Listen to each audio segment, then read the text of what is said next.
Maître, entends-tu la tempête et ses terribles accents? Parle, Seigneur, et l'arrête. Sauve tes enfants. Mais aucun bruit ne l'éveille. Il dort et nous périssons. À nos cris prête l'oreille. Sauve-nous, nous t'en prions. Il parle aux flots en démence. Père, sois la mer, les vents font silence. Paix vous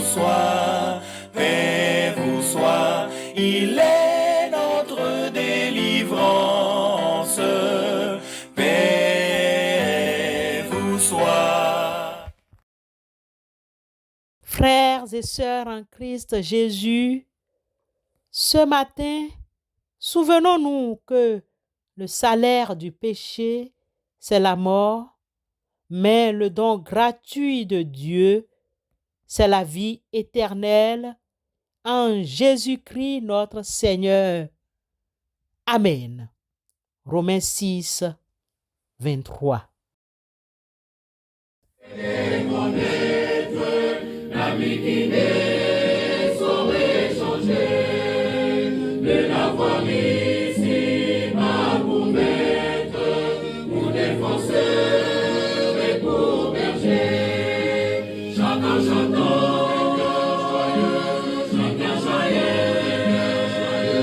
les grands amours du Rédempteur, il fait à nous.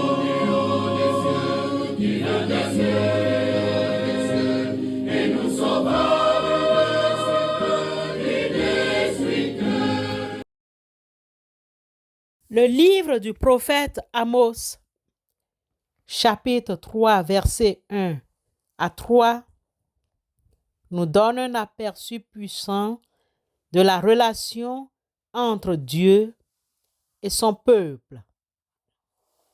Dieu choisit son peuple selon ses propres critères, mais il le responsabilise. Dieu le punit sévèrement malgré son amour pour ce peuple. Le choix du peuple d'Israël parmi toutes les nations implique une responsabilité particulière qui incombe à ce peuple.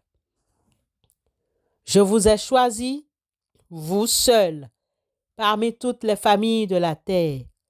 C'est pourquoi je vous châtierai pour toutes vos iniquités. Amos, chapitre 3, verset 2.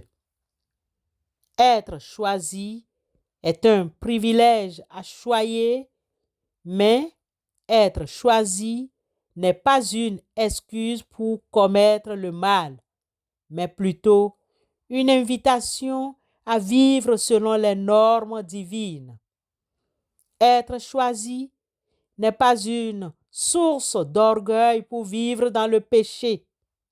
Cette leçon s'applique à tous les croyants, car nous sommes tous choisis par Dieu et faisons un effort pour éviter le péché. Seul Jésus-Christ est le remède contre le péché. Acceptons-le et restons ancrés en Christ. En effet, si nous avons été unis à lui par une mort semblable à la sienne, nous le serons aussi par une résurrection semblable à la sienne. Nous savons que notre vieil homme a été crucifié avec lui afin que le corps du péché soit réduit à l'impuissance et qu'ainsi nous ne soyons plus esclaves du péché. Romains 6, 5 et 6. Le péché a des conséquences et Dieu n'accepte pas le péché de son peuple. Dieu est un Dieu de justice et il ne peut pas fermer les yeux sur l'injustice. Il jugera les méchants et récompensera les justes. Cette leçon nous appelle à travailler pour la justice dans le monde et à défendre les opprimés. Les jugements de Dieu sont justes et ils servent à purifier son peuple et à le ramener à lui. Une nécessité s'offre à nous. Repentons-nous de nos péchés, cherchons la sainteté. Le prophète fustige le peuple en présentant le verset 3. Deux hommes marchent-ils ensemble sans en être convenus? Cette interrogation nous invite à une réflexion profonde sur la coordination, la coopération et la planification, non seulement entre les humains, mais aussi dans nos relations avec Dieu. Il est évident que deux personnes ne peuvent marcher ensemble vers un même but si elles n'en ont pas au préalable discuté et décidé. Cette notion simple est utilisée comme point de départ pour une réflexion plus profonde. Il existe alors une relation entre Dieu et l'homme. Cette relation s'applique sur le fait que Dieu n'agit pas de manière aléatoire. Ses plans et ses actions sont toujours réfléchis et en accord avec sa volonté. Dieu est le maître d'œuvre de l'histoire. Il orchestre les événements de manière à ce que ses desseins s'accomplissent. Même les actions humaines, aussi libres qu'elles puissent paraître, s'inscrivent dans un plan divin plus vaste. En résumé, le prophète Amos, dans son chapitre 3, versets 1 à 3, nous enseigne que Dieu est un Dieu souverain, juste et communicatif. Il a choisi son peuple et s'attend à ce qu'il vive selon ses normes. Le péché a des conséquences, mais Dieu offre toujours une voie de retour à ceux et celles qui se repentent. Ainsi, faisons cette prière du psalmiste au chapitre 51, versets 3 et 4.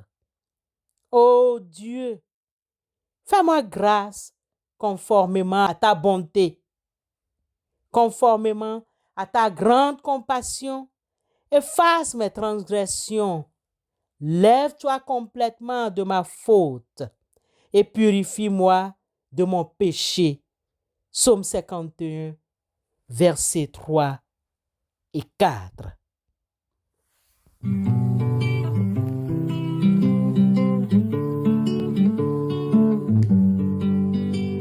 Chanter ange du ciel, c'est un jour d'allégresse. L'enfant prodigue est de retour.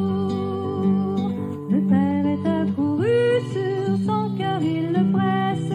Ce fils objet de son amour.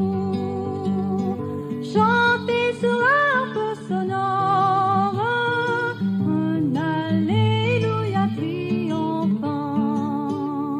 D'un ciel à l'autre ciel, chantez, chantez encore. Le Père a revu son enfant.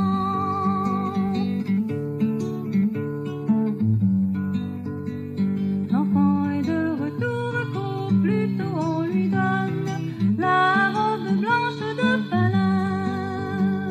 Un agneau pour son doigt, pour son front la couronne, la première place au festin. Chantez sur l'harpe sonore un alléluia triomphant. D'un ciel à l'autre ciel, chantez, chantez encore. Le Père a revu son enfant. Prions Dieu avec les versets du psaume 32. Heureux celui à qui la transgression est remise, à qui le péché est pardonné. Heureux l'homme à qui l'Éternel n'ampute pas d'iniquité et dans l'esprit duquel il n'y a point de fraude. Tant que je me suis tu, mes os se consumaient. Je gémissais toute la journée, car nuit et jour, ta main s'appesantissait sur moi. Ma vigueur n'était plus que sécheresse, comme celle de l'été. Je t'ai fait connaître mon péché. Je n'ai pas caché mon iniquité. J'ai dit, j'avouerai mes transgressions à l'Éternel, et tu as effacé la peine de mon péché. Qu'ainsi, tout homme pieux te prie au temps convenable. Si de grandes eaux débordent, elles ne l'atteindront nullement. Tu es un asile pour moi. Tu me garantis de la détresse. Tu m'entoures de chants de délivrance. Psaume 32, versets 1 à 7. Amen.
Que le Seigneur bénisse vos pensées les plus secrètes, qu'elles soient pures et fraîches comme la glace sur les lacs.